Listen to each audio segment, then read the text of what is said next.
Most bankers aren't ready to help you until after their third cup of coffee. But with Central National Bank's after-hours service, you don't have to wait for the bank lobby to open to get help. You can contact us from 6 to 8:30 in the morning or from 5 to 10 in the evening, and we'll connect you to a real, live, local person who can answer questions and fix problems 7 days a week. Bank different. Bank Central. Central National Bank. Member FDIC. This is a Rogue Media Network podcast. Coming up on The Payoff, Cheryl Brown-Merriwether is a force of nature, and it was an unbelievable conversation that I just had with her, and I can't wait to share it with you. It's all around addiction, codependency, recovery, and the crisis that is going on now in America and in our world on the back end of COVID that has a lot to do with addiction. Folks today are calling it substance use disorder. This is an opportunity to get educated and also to get involved. These corporate spaces and workplaces, a lot of them at least, don't have solutions or information or intel on how to help folks that they work with that have these issues, right? We're talking about the substance use disorder. We're talking about codependency. We're talking about addiction, the whole thing. And Cheryl Brown-Merriwether does a great job of taking us through this and talks about the solution that we can all help out with.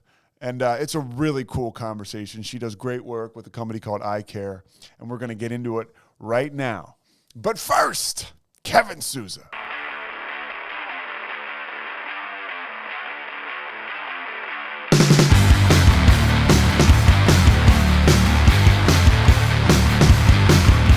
So I want to start a little bit with you. When I had a chance to catch up with you earlier this week, you have direct experience being around alcoholism and addiction as a young person. Walk us through that a little bit. As a young person, as a teenager, as a young adult, and now as an adult. Gladly. It's called lived experience, Pete. So as a child, I grew up in a household with a father who suffered from alcohol use disorder. They used different words to describe that back in those days. I grew up thinking he was just, and this is quite unflattering. Some people called him the town drunk. Kids can be very mean when they see your parents out in public displaying inappropriate behavior. But we've grown now. We call those things alcohol use disorder. And at the same time, my mother struggled with mental health issues. So in the behavioral health world, we talk about dual diagnosis and co-occurring. I had co-occurring, but they were co-occurring in two different people, my mother and my father. So that was my family of origin. As a only child in that environment, the patterns that I became exposed to, the survival techniques that I mastered as a child followed me throughout my life. And I've actually learned that there's a term for that. As an adult now, I'm called an ACOA. In case your listeners don't know what that is, that's the adult child of an alcoholic parent. I had the P there. But yeah, those early lived experiences affected me throughout my life. And when I experienced individuals within my circle of influence who struggle from substance use disorder or behavioral addictions, I thought they were normal.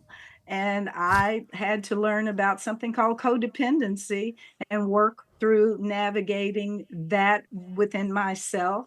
But it has all worked together for good, Pete. I now am able to use everything that I've experienced along the way, along with my education and my training and the work that I do to now help others at least break the silence and be willing to talk about some of these things, because it's a scary topic. Yeah, Cheryl, not only are you like educated through like officially, right? Like to do all the work that you do, but that lived experience you talked about, you're uniquely qualified to help someone else who is going through the same things that you went through. What were some of those things as far as your development was concerned, being in an environment like that? How did it affect you growing up as a young woman? Well, it affected me initially by the fact that you believe those things are normal. right? So you're in an unhealthy environment and you don't even realize it. Or on some level you do, this doesn't feel good, but and you grow up as a child saying, I will never do these things or be around these people. But subconsciously, and I don't know all the psychology of it, but we do tend to recreate patterns that are normal to us. And so as I learned coping skills, and that's the key word, Pete, are coping skills, as I went through my teenage, adolescence, young adulthood, in whatever life circumstance I encountered as a wife, as a mother, as an employee, sometimes in stressful workplaces, there are circumstances and events that are uncomfortable, that are stressful, that cause one to be anxious and or depressed. I'm just keeping it real. So when those things happen, what do? We seek to cope. We either seek to, you know, drown the pain by something that's pleasurable, or we use those substances and other unhealthy behaviors just as a coping mechanism. And what I have learned through my education and training is that those are the things that are the early stages of what we now know as these disorders: alcohol use disorder and or mental health disorders. And that's why you often hear professionals who work in these industries use the terms co-occurring, because where you see mental health stress, anxiety, depression, suicidal tendencies, those terrible, destructive mental health criteria, if you will, you also see misuse of substances or other what can become addictive behaviors. They are co-occurring. And we see that more frequently now because the world in which we live is on fire, Yeah. and people are desperate for relief, and they find relief however they can. And sometimes those things can progress to the point where they can meet clinical definitions of disorders. It's really, when you talk about the fact that it's fascinating, but it's scary, right? Like you grow up, because I was a child of an alcoholic, and that is what you become accustomed to. So you find yourself in relationships that can be unstable. And for me, probably different than you maybe, I was always an alcoholic and an addict, or from the moment I was putting substances in my body. So I was just as responsible as the person I was with, right? But as someone who is a codependent, right? And you mentioned that, you raised your hand when you mentioned that. Was there a moment for you when you noticed, okay, I've got to break this cycle. I've got to snap this. And if there was, what was that? Oh, it's a great question. And I often tell the story. I had volunteered, having worked at AT&T for many years as a manager in a training and development function or role. I was leaving AT&T on a buyout. I had a chance to leave with some things, some benefits to make me go away. But I volunteered at the organization that I now work at, which is iCare. And I said, I can write and help with training course development. Let me help as a volunteer. And little did I know at that time that our president and founder, Dr. Jean LaCour, had written a book, published a book on codependency. I had heard the word, Pete, but had no clue what it was. So I'm on a road trip with her to go talk to someone about creating a training program. And in the time, I was going through a really bad situation in my marriage because I was married to a man who had some serious behavioral addictions. And I'm talking about him, he this, he that. And she said, clear as day, stop. I don't want to hear another word about him. We're going to talk about you. And my response, Pete, was, I'm fine. I'm not the one with the problem. It's all Yeah. him. And she started to talk to me and teach me about codependency. And she gave me her book to read. And I became, oh my gosh, so much aware of the fact that, and I now tell people I'm the poster child for codependency. But thank goodness I'm in recovery. Once I learned out about what it was, became aware, and awareness is very important in all of these things that we're talking about today, just raising awareness and creating safety around these conversations. But I began to learn, and I tell people jokingly now, I said I was going to fix it even if it killed me. And it almost did. Yeah. But that's one of the characteristics of a codependent. And it's one of the characteristics of the ACOA, the adult child of an alcoholic parent. We want to clean it up, fix it up, make it look good, so that it's as much as we can make it to be covered up and hidden from, the judgment and the stigma that others would lay on us because of these things. So, but I'm in recovery now. I so appreciate you being revealing and vulnerable. And we're going to talk more about eye care and Dry January and what you're doing to help people in the workplace. But I want to kind of finish up your story because it is so interesting. And for people who don't know, I just want to tap into your reservoir of experience. What is a codependent? A codependent whose drug of choice is helping the person struggling with the addiction or the use disorder, if you will, and we become enmeshed one with another, so our worlds revolve around one another's behaviors and managing one another's behaviors. There's another term that individuals may be more familiar with, and we talk about enabling. So you are so enmeshed in this addictive behavior that this other person is engaged in, that you really, you go back and forth between, I can't live without them because they need me, right? Or I'm here to help them because they can't help themselves. But we are aligned, enmeshed with one another, and my behavior is governed by theirs, and in many ways their behavior is governed by mine.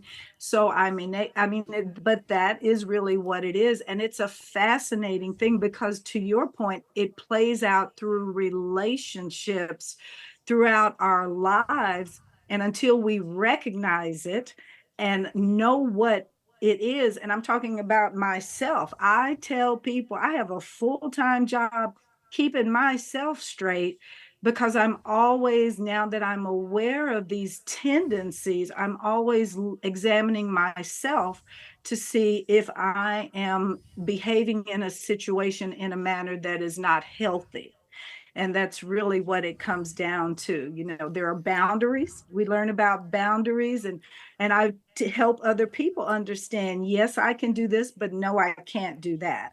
So all of this training and education that I've learned about this disease of substance use disorder, alcohol use disorder, and all of the other use disorders has been life-changing and transformational for me and for millions of other people around the world who are in recovery. And that's the work that I enjoy doing. And I'm so grateful to you for giving me the opportunity to talk about it with your listeners. Oh, of course. And I think it's a really, like I said, it's a fascinating topic because I consider myself to be a codependent, or have been. I think I'm in recovery, but I'm working on it. It's day by day. You talked about your relationship. How did you're riding in the car with the woman from eye care who wrote the book. Yes. How were you able to, because in the rooms of recovery, we talk openly about, hey, Yes. for lack of a better term, we took hostages, right? We Yep. didn't have relationships. Yep. We end up with these people in our lives who are codependents and enable us more often than not. How did you break free from 6 being on the years. other side of that, 6 from being a years. codependent? 6 years. It took me about 6 years of working on me. Once she told me stop looking at the other person and examine myself, she connected me with the group, and it really was a process that I really went through in 6 years. I read a lot of books. I'm an educator, I Yeah. like to read. I read a lot about these things, and I joined groups. Yes. Community is so important. I thought I was the only one Pete, and she introduced me and connected me with recovery communities. One particularly for my type of struggle, the behavioral addiction that my husband was struggling with. It not only included the individual struggling with that, but their family. And many recovery communities are incorporate not only the individual struggling with the disorder, but their families as well. And then I did some one-on-one work with a counselor or a therapist and ultimately a coach, who I talk a lot about the role of recovery coaches in the work that I do. But it takes a community, it takes a tribe, it takes a group of people who understand and care enough to want to support others. And that is the greatest joy of my life now, is I work with hundreds of people who have navigated their own journey and who now want to turn around and give back and help others, because it's hard work. I may be smiling today, but in the middle of that, it was not fun. I describe it, Pete, as like going through surgery without anesthesia. It was a very painful, long 6-year journey for me as a codependent to learn about this, because I love people who struggle with substance use disorder and mental health issues. So I had to learn both sides of the behavioral health coin. I tell people they're two sides of the same coin. Substance use disorders on one side and mental health is on the other side. Together, they're under the umbrella of behavioral health. And that is the area of work that I now do. And I'm not alone. There's so many amazing, wonderful people like you also doing this work. Thank you for saying that. Now, do you, in your own experience now, the work you're doing with eye care, does that fuel your recovery now? I would imagine, because now here you are carrying this message, and you mentioned the communities. Yes. Now you're a key part, a key Yes. component of these communities. I am. Does that continue to help you heal and keep you vigilant every day? Yes, it does. And I'll share briefly why that is. Because recovery is holistic, right? When we talk about people going into treatment, they do the biopsychosocial, evaluation, but it's a holistic disorder. It's mind, body, spirit. It affects every area of a person's life. And so does recovery. There's these dimensions of recovery that are holistic. So it's an ongoing, lifelong journey to continue to strengthen the whole being. And in the work that we're doing, particularly now in the post-COVID era, I have the tremendous opportunity to work with health and wellness coaches, as well as mental health practitioners and many others. But I'm particularly benefited personally in my recovery by the work that we do with health and wellness coaches, because I'll be on calls with them and they'll say, when was the last time you went outside and took a break? Because here I am, the ACOA again, right? Workaholic, workaholic, workaholic. I can work an 18-hour day 7 days in a row, but that is part of my recovery, is learning to break those patterns that are unhealthy in all areas of my life. So the coaches that I work with, as well as some of the mental health practitioners that have come to us and are adding some of the things that we're doing on the substance use disorder, we are a community and we reach out and care enough about one another to challenge one another when we notice what we perceive may be an unhealthy pattern or unhealthy behavior.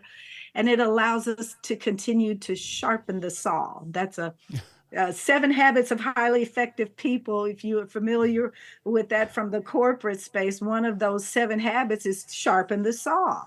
And it basically means as long as you live, you're continuing to try to improve. And the health and wellness coaches and the many other amazing individuals that I work with on the clinical side, as well as non-clinical professionals and health and wellness folks. But we just care enough about one another to allow us to continue to pursue long-term, lifelong recovery. and sobriety. That's a part of the journey also. And sobriety extends beyond just substances. Sobriety it relates to mental clarity and the things with which we can sometimes become distracted and that become unhealthy, that cause us to lose focus and the ability to be present with people in real time. So again, it's all these little things that are part of a lifelong journey to achieve sobriety and sustain long-term recovery. A lot of the work you're doing at eye care to help people sustain long-term recovery is you're in that corporate space, right? Where you're going in and you're trying to help folks that are struggling with this. And for you and I who kind of maneuver in this area of recovery, whether it's codependency or sobriety or some of the other addictions we're talking about, how foreign is it to some of these folks, right? That I've noticed that some people don't even understand that the resources are there. Right. So when someone like you comes along, it's an eye-opening experience for some folks, I would imagine, in the corporate space too. Oh, absolutely. But it's funny that you say that. Everyone knows someone who struggles with a use disorder. We just don't talk about it in the corporate space, right? Mm-hmm. And I'm also an HR practitioner. So I'm still a practicing HR professional, the past president of our local SHRM affiliate chapter here in Central Florida. I still train HR professionals to become certified HR professionals. And we've now started training through eye care HR professionals and managers and others in the workplace. And the first thing that we train them is, to break the silence. How do you break the silence around this scary thing that no one wants to talk about? And when we create enough psychological safety in small groups, and we can form small groups online as well as in a live experience, but we create safety. And guess what? We tell instructors, facilitators, we share our stories, and people look at us and say, oh my gosh, I would never look at you now and know that you went through all of that. Mm-hmm. And when we do create that safety and begin to share and talk about our experience and our experience in the workplace in navigating through these things, people will raise their hand and say, me too, or I know someone, or I worked with someone, or I am in. I've had senior level people, Pete, say, I've been in recovery for 13 years and no one knows it. Yeah. Because yeah. I don't talk about it. I don't feel safe to talk about it in the workplace. I'll tell you something that you're doing too with the HR, and it brings up a personal experience of mine. When I was deep in my addiction, I had a job. I was working for an NBA organization, and I was in free fall. And, they eliminated my position, but really what they did was eliminate me. And that was a consequence, ultimately looking back, that I needed. And I've worked through any kind of resentments I had in that area because I am responsible for my behavior. Now, part of that was I do sometimes think, they weren't educated on what I was going through. If somebody had been like, hey, you need to go to a treatment facility. It's clear that, are you struggling with this? If someone from the HR side had been like, is everything okay with this guy? Why is he? These are certain symptoms of, right, alcohol use disorder or addiction, but nobody knew any better. Nobody's fault, really. I'm the accountable one. I had the behavior, and I needed the consequence to ultimately get sober. But I sometimes do think, what would have happened if someone would I have maybe gotten off the train earlier? Didn't happen like that. All good. But I do think about that, and I think that's why it's so important you're doing what you're doing, because you can save folks some of the pain. And also, we're in a world now where the addiction is so strong on people that it's killing people, Right. Right, by the day. So, sometimes that period of time where we say in an addiction, you go out and do more research, right? Well, that research can kill you. So it's so important what you're doing, bringing this to, because a lot of folks in that corporate space, they may know somebody, but they don't. Right. They're not educated on how to deal with an addict that works for them. Exactly. Well, and Yeah. this is such an exciting time. And if you just let me share with you some of the exciting hot off the press news that's happening to change that. First of all, HR, we know people are not comfortable going to HR. They're just not. And Yeah. to our credit as an HR practitioner, we may know signs and symptoms, but since COVID, with so many people working remotely, how many times do you get a chance to smell the liquor on someone's breath or hear the slurred speech or see the redness of the eyes? We don't get the same signs and symptoms in this new virtual That environment is that a we did in great the point. old days. That is a great point. I mean, it is. So, but in recognition of one other thing that you mentioned, people are dropping dead now in large part by accidental poisonings related to fentanyl. So, in the workplace, what we need more than anything in the workplace can be remote and virtual is just a discussion, a conversation about these things so that people can safely learn about these things and share what they are learning with others, with their teenage kids or college age kids or spouses or partners or in the faith community.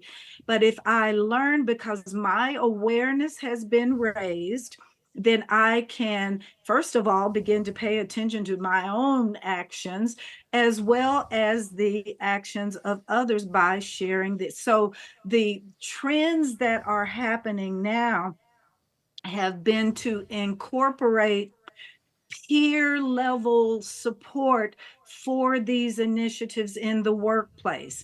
Now, in the clinical world, we know the role and value of peers and recovery communities and groups and those types of things. People over decades will swear their lives have been saved by 12-step and other groups and other communities and other tribes, virtual or live. But we're now moving those into the workplace through what some may know as employee resource groups. I know you spoke to Dana Piscopo Oh about yeah. 9 months ago, and she talked about the work that she's done in Oracle.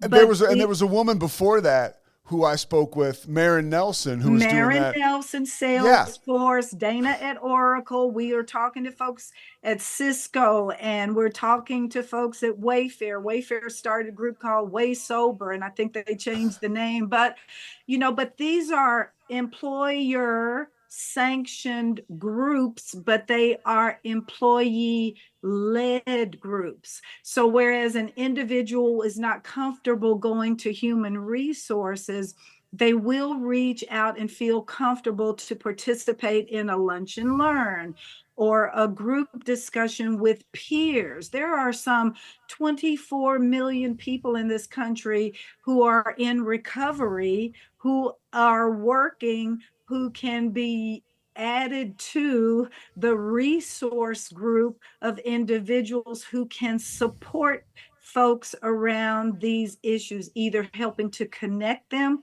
with resources within the workplace or within the community or online.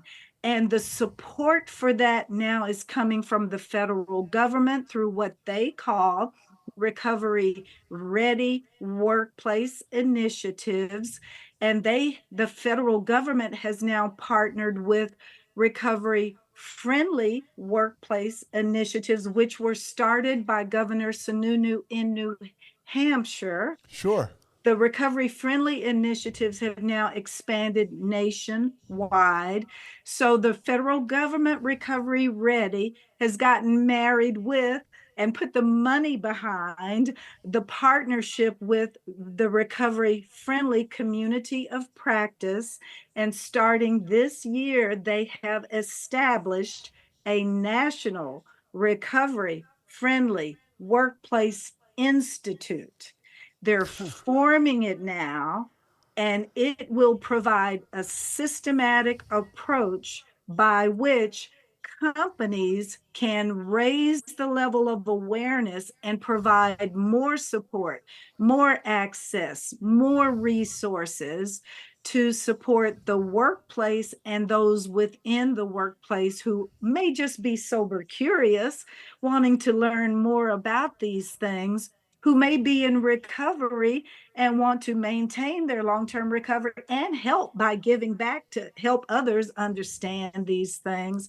So we now have the support at the federal level, state level, and workplace level and individual level, all coming together across all industries and bringing together the recovery community with human resource, health and wellness folks, professional coaches, recovery coaches, and the mental health community. The collaborations and the cooperation, the synergy that we are all creating by working together is the most exciting thing that I have seen in the last 10 or 20 years of my career in doing this work.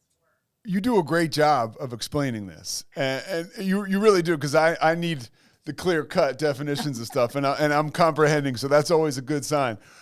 How does iCare get involved in all of this? Well, iCare does training and iCare does certification programs for the workforce. Initially, that is how we started. We provided training for clinical professionals who often will get professionally licensed or certified through a state certification board. So we're in Florida. We started by training the clinical workforce on the substance use disorder side of the house and behavioral health practitioners here in Florida through one of our 3 divisions, which is called Net Training Institutes, 501c3 nonprofit educational institution. So we still train and provide ongoing continuing education training for clinical practitioners. But about 10 years, 13 years ago, we started a second division to train coaches.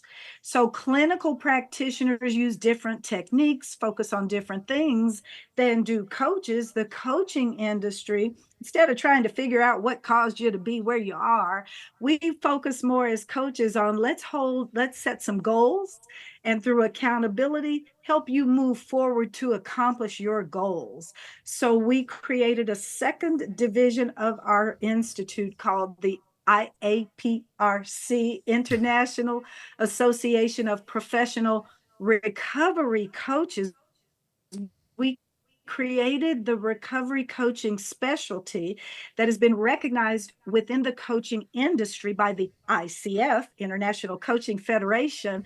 And we train life coaches and health and wellness coaches and divorce coaches. There are professional executive coaches. There are professional coaches out there who run across people all the time who may be struggling with substance use disorder, and they flat out don't know how to address those topics and work with those clients around those issues. Now they do. They come to us. They go through a program of training that meets ICF professional standards. They become certified as certified professional recovery coaches. They're working in a non-clinical space. Most of them are self-employed.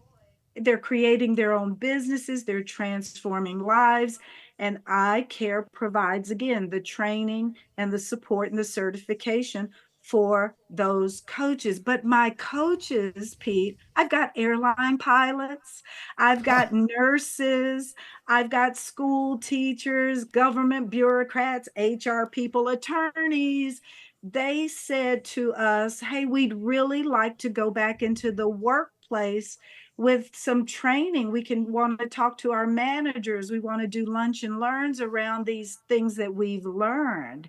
So their request formed the beginning of our what is our now 3rd division, which became the brand iCare, the International Center for Addiction and Recovery Education. We have a workforce solutions division that through which we provide the peers, we can provide the coaches, and now we train and certify addiction awareness facilitators who go into either communities or workplaces with tools to provide education and raise awareness and create safety for conversations so that people can explore this thing, talk about this thing, and get help before they crash and burn. And that is how we advanced into the workplace. And I say, if there was only one silver lining that came from COVID, because 99% of it was destructive, disruptive, devastating. But one silver lining is it has brought the awareness of the need for these conversations and these resources to be openly available in the workplace, and to train a community uncover. If you're familiar with DEI, we talk about covering people hiding in the workplace. We uncover a brand new workforce of people who care about these issues, have that lived experience, but also can complement what is already there through existing benefit programs, through existing health and wellness programs, to give and support extra help to the HR people who need all the help they can get these days. So we're creating a non-clinical workforce of trained and certified professionals who can do this work in the workplace, in the community, and many of them are adding it as a gig on the side and making a little supplemental income, starting their own businesses as professionals doing this work. They're writing So books, somebody they're like doing me, podcasts, cool stuff. so somebody like me who's a broadcaster, I Yep. host this podcast, I Yep. could reach out to iCare, Yes. become versed in this coaching space, and then I could go ahead and be used by the company that I work for, right? My television company, Yes. or the sports broadcasting Yes. company I work for, and I could go into that field, Yes. and I could help them and nurture that space. Yes, we are talking to a couple of chaplains who work with first responders, Yeah. right? So if you're a first responder, an EMT, a fire person, a police person on the border, we're talking with a company is partnering with us who's working to support the folks on the border. The workforce, they're struggling. These folks are under great distress, and they may not be comfortable with their peers necessarily knowing that they're struggling with some of these issues. They certainly may not be comfortable to go to HR and say, hey, I'm having a hard time, but they will trust in a chaplain. They will trust a union steward. They will trust a peer to go to and say, I'm struggling with some of these issues. What can I do? How can I get help? And the goal for us is to find that one recovery hero, recovery champion, recovery advocate, or ally. We know about allies, but someone who cares enough about this, who can get trained and certified and credentialed to, with integrity, say, I will help by becoming the point person to address this issue in the workplace by creating sustainable programs, either to complement existing things. And most of these things don't cost a lot of money because they already have health and wellness programs. They just can't get in touch with the person to get the appointment to Yeah. go through and, connect on their shift with the mental health professional. So the resource that is in-house can say, but there are online communities that you can connect with. There are within our local community some recovery communities that you can connect with discreetly. So it has to come. These things are, again, company sanctioned, but they are employee led. And that is why they are so effective and growing at such a fabulous rate, because everyone appreciates the value of the need for a change in the conversation and the culture in the workplace around these issues. And because it's on fire, it's Yeah. all hands on deck. Let's show It up is on and let's fire. work together. It is on fire. And this last personal note, I am involved with a couple big corporate entities, and we had let's call it a kerfuffle with somebody recently, and it was around, addiction, and nobody knew what the hell to do. Nobody knew what to do. And somebody talked to me about it because they knew I was in recovery. but there wasn't any like concise conversation and concise action steps. Everybody, honestly, everybody's a little scared. How do I handle this? How do like, because in a corporate environment, people don't, some people want to keep their jobs. They don't want to, do anybody or do anything that could be looked upon as, okay, like I cut this person's feet out from under them, or I didn't take care of their mental health. Yeah. Or maybe I crossed them. Maybe I let them go and I didn't give them the help that they needed. So this is a great conversation to have. Before I let you go, I know I just have a little more time, and I'll put all the links to eye care in the show notes, because this is an amazing conversation. It's still January, Yes. dry January. Yes. People are in the middle of it. Some people may have given up on it. Some people, whatever. What are your thoughts on it? I know you have some really interesting takes on this. I am a pro dry January person. I'm a pro sober September, sober October. And the main reason why it's interesting you say that, I just was featured in an article where the subject was why dry January is not a good idea. I read it, yeah. But the point is, and the benefit of it is awareness. It really is intended to just create the conversation so much around the world in which we live now. The digital media driven world is just raising awareness, being able to influence ideas and those types of things. So it creates a conversation about this topic. And no one is really advocating for you to absolutely just go cold turkey and stuff. I mean, that's kind of what the purpose is, to be intentional and aware of your behavior, right? And so start somewhere. And so this is a call to action to take a step to raise your own awareness about your own behavior. And that is the greatest benefit that I see for having the conversation, having the month dedicated to raising awareness of this topic.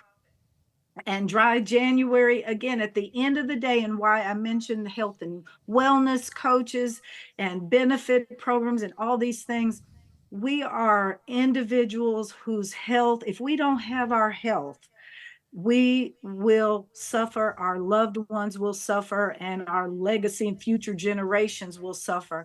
And I'll say this last point, which is the key benefit for me of a dry January, and these awareness issues.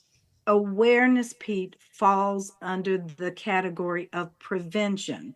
In behavioral health, in healthcare systems, an ounce of prevention is worth a pound of cure. And I refer people to a letter that was written by the American Hospital Association to both houses of Congress in December of 2022. Your listeners can Google it. It was written by the American Hospital Association to Chuck Schumer, Nancy Pelosi, Kevin McCarthy, and Mitch McConnell. And it said the healthcare system in general is broken. The treatment systems are overwhelmed in this post-COVID era, particularly as it relates to behavioral health. There are not enough mental health practitioners. There are not enough substance use disorder treatment practitioners out there. It takes a long time to train one, to go through education and training and licensure and sit for exams and get up to speed in the clinical space. The system is overwhelmed. So if the treatment systems are not there, how do we answer this call to action? It has to be prevention.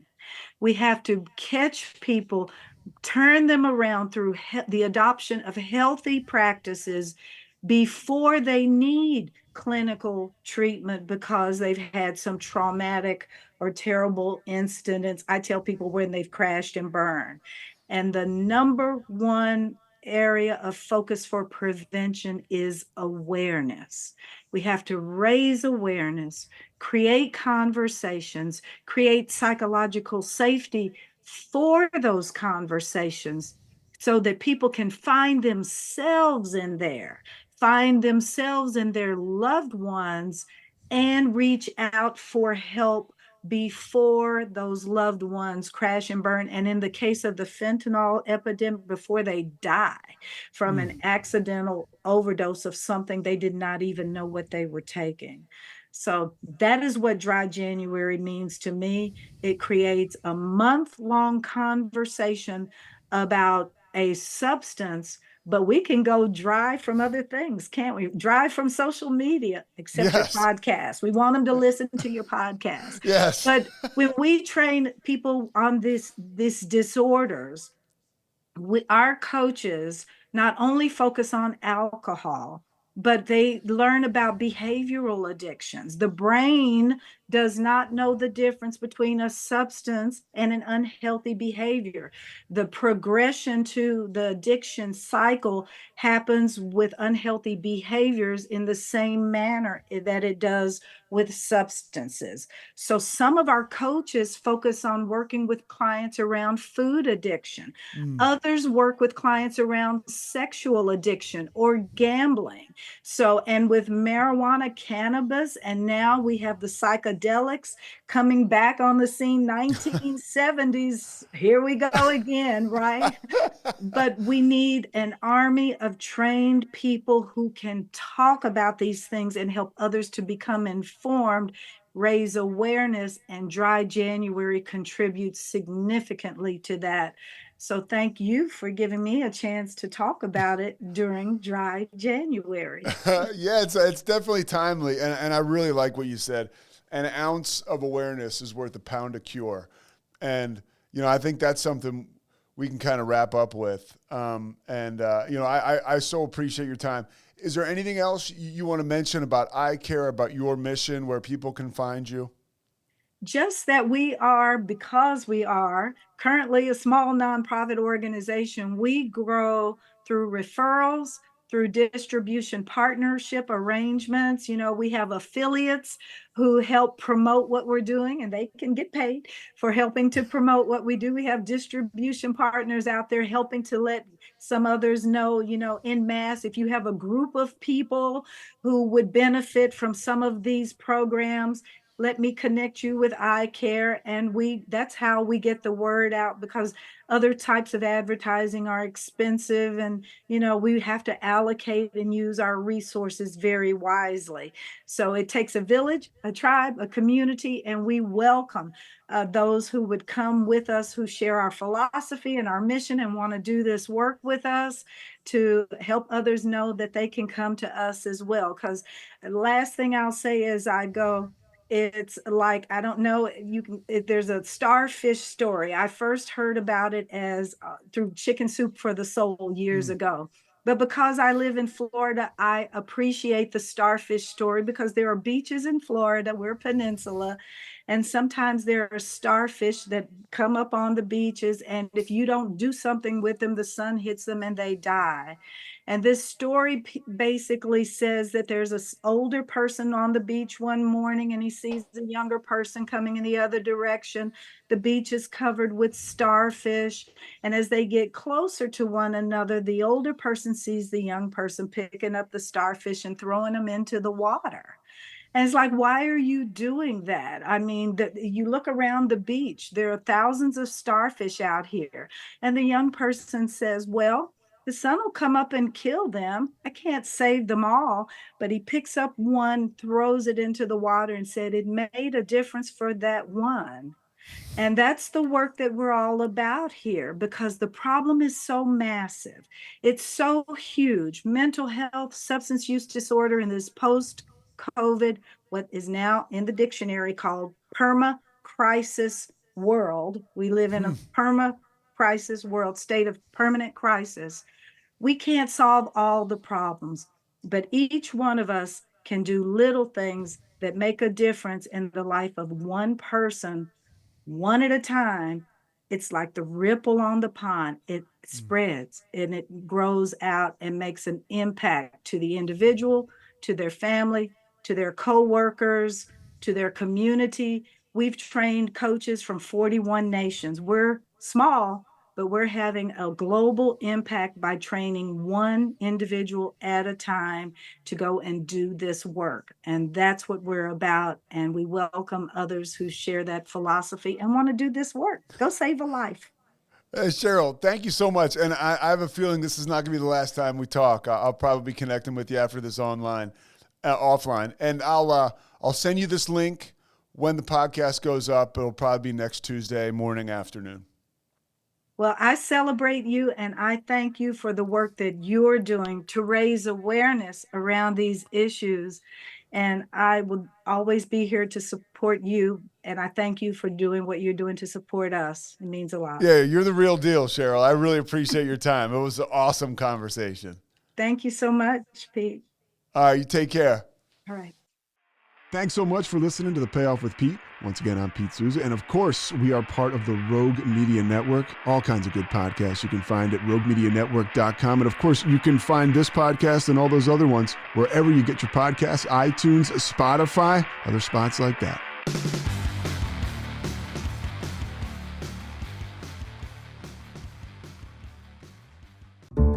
This has been a Rogue Media Network production.